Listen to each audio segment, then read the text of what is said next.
doutora Maria Helena Quintela Brandão Vilela. Maria Helena é educadora em sexualidade, autora do livro Diferente, mas não desigual, a sexualidade do deficiente intelectual, coordenadora e coautora dos materiais educativos em sexualidade na adolescência, Jogo de Corpo, Aprendendo a Viver, Valores em Jogo e Vale Sonhar. Foi diretora do Instituto Kaplan de São Paulo e atualmente desenvolve um trabalho nas redes sociais com pais e mães de adolescentes através de um curso digital denominado Papo Firme, que ensina como falar com os filhos e adolescentes sobre sexualidade. Lena Vilela também é delegada representando o estado de Alagoas. Boa apresentação para você, Lena. Obrigada, Ieda. Obrigada a Esbrache, né, aqui na figura da Sheila, nossa presidente. Eu quero agradecer o convite por participar desse congresso da FLACES, em especial nessa mesa da Esbrache. E vamos lá, não é? Eu falei no começo que era uma mesa de delegadas ousadas e eu me sinto uma dessas e quero já pedir desculpas, né, à plateia, porque não falo espanhol, não falo castelhano e não consegui colocar os meus slides também em castelhano. Então, eu vou falar em português, devagar, e os meus slides também serão em português, né? Então, deixa eu compartilhar aqui a minha tela para poder a gente começar aqui a minha fala. Muito bem, nós vamos falar, a minha fala é sobre a educação... Lena, colocar, por favor, em modo apresentação. Modo apresentação. Naquele símbolo embaixo, tradicional. Pronto. Muito obrigada. Então, a minha fala é sobre a educação em sexualidade na desconstrução da cultura de violação sexual. Na cultura que a gente chama aqui no Brasil, cultura do estupro, né? E o que seria essa cultura do estupro e por que, né, falar sobre isso? Esse tema eu me inspirei a partir do livro, né, da Cultura do Estupro, que foi publicado ano passado pela jornalista Ana Paula Araújo, e analisando também os dados do caso Robinho, né, daquele jogador de futebol, onde ele e mais um grupo de amigos estupraram uma garota, teve um estupro coletivo na Itália, e que eles ainda estão soltos, né, não foram condenados ainda por isso. E o ano passado saiu, então, uma série de gravações sobre a conversa do Robinho junto aos seus amigos e como era claro, né, como estava ali presente essa cultura do estupro, né, que nada mais é do que comportamentos e ideias que desvalorizam a mulher, né, que faz com que as pessoas naturalizem a violência sexual como sendo algo, sabe, da natureza do homem, como sendo algo que a gente, na verdade, lida sem ter essa consciência desde quando os nossos meninas e meninos são pequenos, que a gente vai incutindo aí na educação masculina que meninos têm que ser fortes, na educação feminina que as meninas têm que ser boazinhas, que os homens são superiores, né? As piadas machistas que as pessoas vão repassando, principalmente hoje em dia com as redes sociais, sem nem sequer, né, parar para pensar, nem refletir o que isso está dizendo, o que isso está movimentando, né? Os salários menores, a desigualdade entre homens e mulheres, né? O agarrar a mulher à força, seja na rua, seja em casa, considerado como coisa de homem. O conceito, né, de superioridade de um diante da desqualificação do outro, né, e esse outro sendo essa mulher que é, em geral, a pessoa mais violentada quando a gente fala de violência sexual.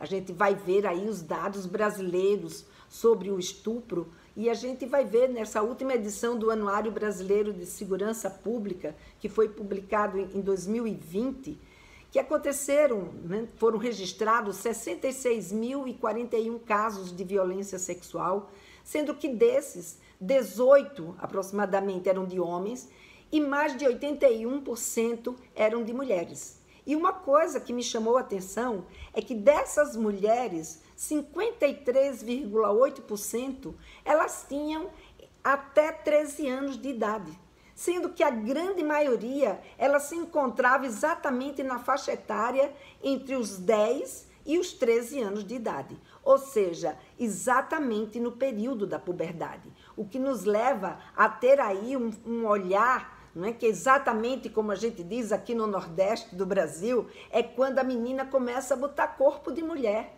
Então, quando ela começa a botar corpo de mulher, essa menina começa a despertar um outro olhar vindo dos homens. E diante de uma situação aonde se naturaliza e se justifica, não é?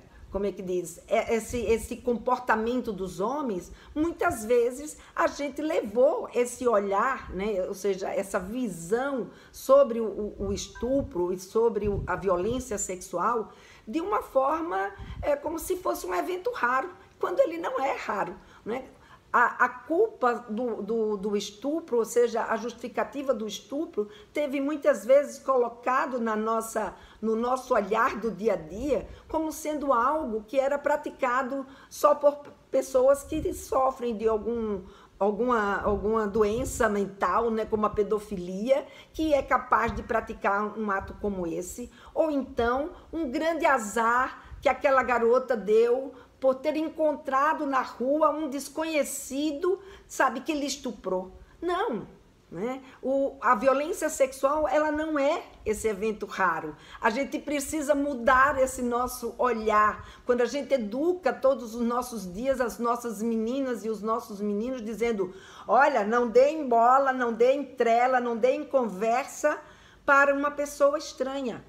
A pessoa estranha pode ser um criminoso, mas não é uma pessoa estranha que pode ser um criminoso. A grande maioria dos casos, está aí comprovados, são praticados pelo pai, pelo padrasto, por um outro adolescente que é amigo, ou então um parente, ou um namorado e o próprio marido, né? Como ontem a Ieda trouxe na mesa dela todos aqueles dados incríveis, né? Então, é um homem comum, um homem que não foi educado para respeitar a mulher.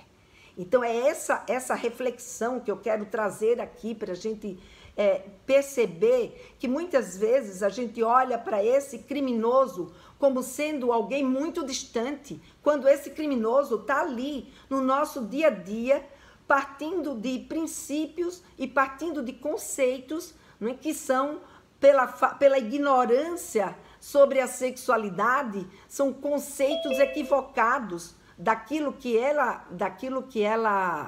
como é que eu diria, daquilo que ele significa e que acaba colocando meninas, meninos e principalmente as meninas e as mulheres de uma forma geral em risco, não é?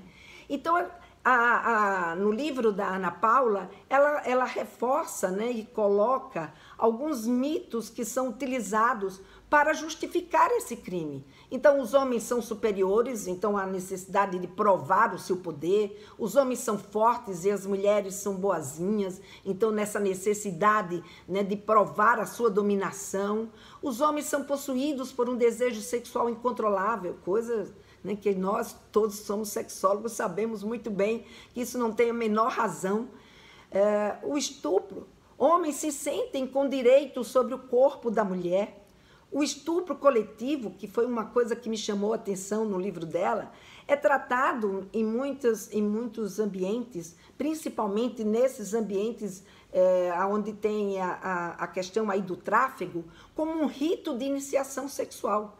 Tanto que ela diz que, por exemplo, na cadeia, se um homem ele é preso por estupro, ele, em geral, ele é mal visto por todos os outros presos e corre, inclusive, risco de vida. Mas no caso do estupro coletivo, existe uma nuance aí que eles não consideram. Ela diz que não sabe muito bem, não conseguiu captar o porquê, mas que eles não consideram o estupro coletivo como um crime. Eles consideram como um rito de iniciação sexual, como algo que faz parte, né, de uma farra, que faz parte de uma brincadeira, ou seja, que a mulher, na verdade, não vale nada, né? E a outra coisa que chamou atenção é a concepção e o entendimento do conceito do que significa sexo. O significado do que é sexo está muito ligado a uma relação sexual vaginal ou anal. E isso eu pude, né, observar nessa fala do Robinho, né, quando ele diz aqui... eu te vi quando você colocava o pênis dentro da boca dela, o amigo dizendo para ele. E ele então responde, mas isso não significa transar.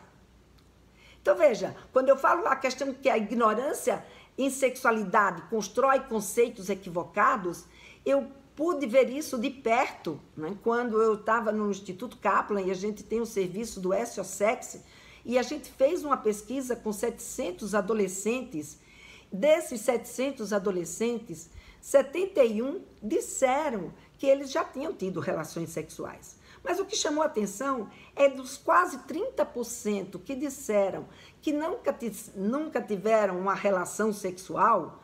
No entanto, eles disseram ter tido práticas sexuais de contato físico, né, dos dois pelados, masturbação no parceiro, sexo nas coxas, sexo oral e sexo anal. E, no entanto, eles não reconheciam essas práticas sexuais como sendo relação sexual, como sendo fazer sexo, né? Então, é interessante a gente perceber a falha do conhecimento sobre sexualidade, que faz muitas vezes com que a gente passe por cima sem entender qual é a concepção que as pessoas têm, né, do significado dessas práticas.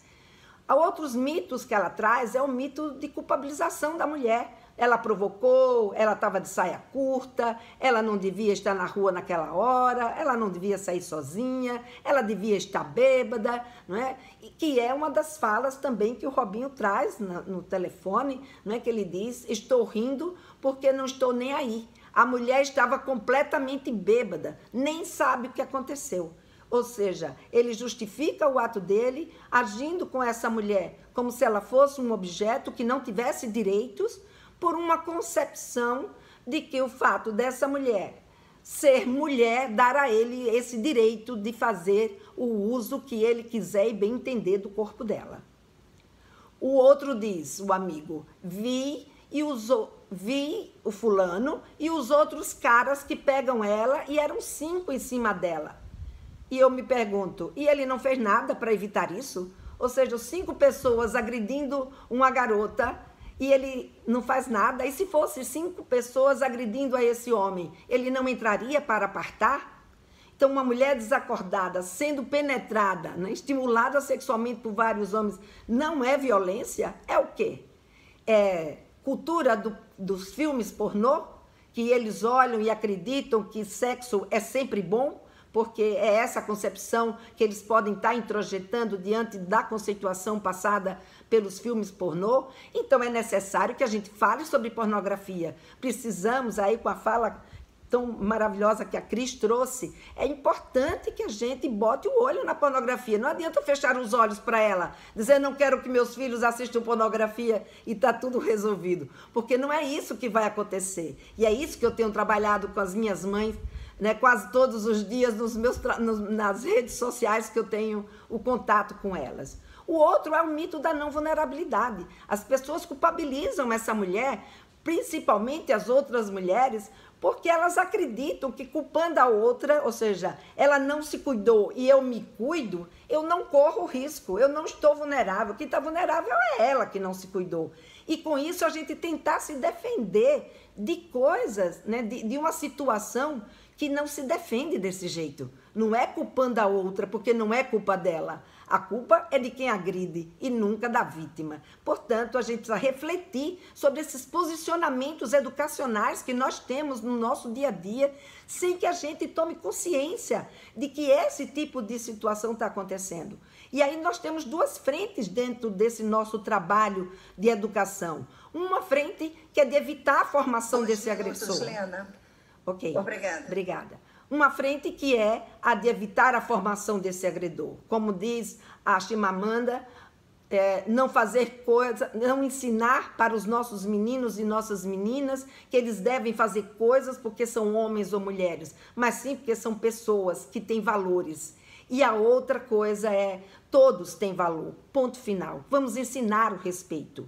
E a outra questão, junto a esses homens, não só os homens, mas as mulheres também, é desencorajar as atitudes machistas, as piadas, as mensagens, os julgamentos, os xingamentos e principalmente o conhecimento sobre os direitos sexuais e a fala sobre consentimento. E junto às meninas e junto às mulheres, um olhar muito especial para a puberdade, um olhar muito especial porque esse é um momento de muita vulnerabilidade. Além disso, preparar as nossas meninas para que elas possam, de fato, conseguir identificar que elas estão num momento de risco, que existe uma situação de risco.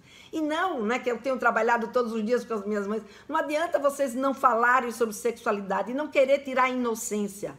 Você deixar sua filha inocente é você fazer um pacto com esse agressor, é você abrir as portas para eles. Então, nós temos que ensinar, sim, nossas meninas sobre os seus direitos, ensinar, sim, nossas meninas sobre sexualidade, porque um agressor que sabe que aquela garota, aquela mulher conversa sobre sexualidade, tem conhecimento sobre sexualidade, ele não se mete com essa mulher. Ele se mete com a vítima que é frágil, aquela que não tem aonde buscar suporte.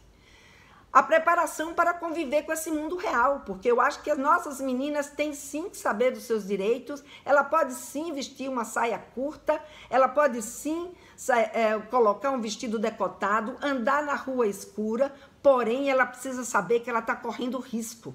Ela precisa saber que, infelizmente, nós vivemos numa sociedade onde os homens são mal educados. E aqui eu falo homens porque eles são maioria. Então, eles são mal educados. Então, elas também precisam saber para poder ter o direito de escolha se quer ou não correr esse risco. Então, não podemos fechar os olhos para essa realidade. A educação precisa levar em conta que essas garotas precisam ter consciência do mundo real que elas vivem. Do mesmo jeito que preparamos nossos meninos e nossas meninas para lidar com o roubo, com o assalto, nós precisamos prepará-los para lidar com esse crime e fazer as suas escolhas. Quero ir pela rua escura ou quero ir pela rua clara? Eu tenho o direito de ir na rua escura, mas eu não quero correr esse risco. Então, aí o nosso foco, o nosso papel como educadores, mostrar as escolhas e as possibilidades para as nossas meninas e para os nossos meninos.